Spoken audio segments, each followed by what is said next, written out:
গরমে বিয়ের নিমন্ত্রণ থাকলেও কিন্তু আমরা কোনো কারণবশত অ্যাটেন্ড করতে পারিনি, তাই মনটা একটু খারাপ ছিল। আর ভিডিও এডিট করতে বসছিলাম, তাই ভাবলাম যে চলো আগেকার যদি কোনো ভিডিও থাকে, মানে পুরনো ভিডিও দেখা যাক, তাহলে এডিট করতে পারা যাবে। এবার দেখলাম আগের বছরের একটা ভিডিও রয়েছে বিয়ে বাড়ির, মানে আগের বছর ডিসেম্বরে একটা বিয়ে ছিল, যেটা হচ্ছে সঞ্জুর বাবার কাকুর বন্ধুর ছেলের বিয়ে। সেখানে আমার কাজও ছিল, প্লাস বিয়ে বাড়িতে নিমন্ত্রণও ছিল।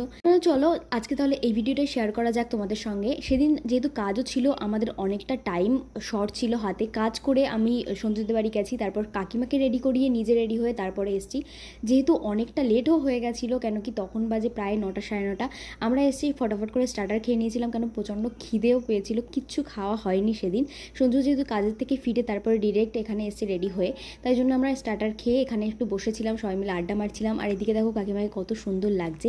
যদিও একদম প্রপারভাবে রেডি করাতে পারিনি, তাও একদম কম টাইমের মধ্যে যতটা ভালো করা যায় ততটা চেষ্টা করেছি। পর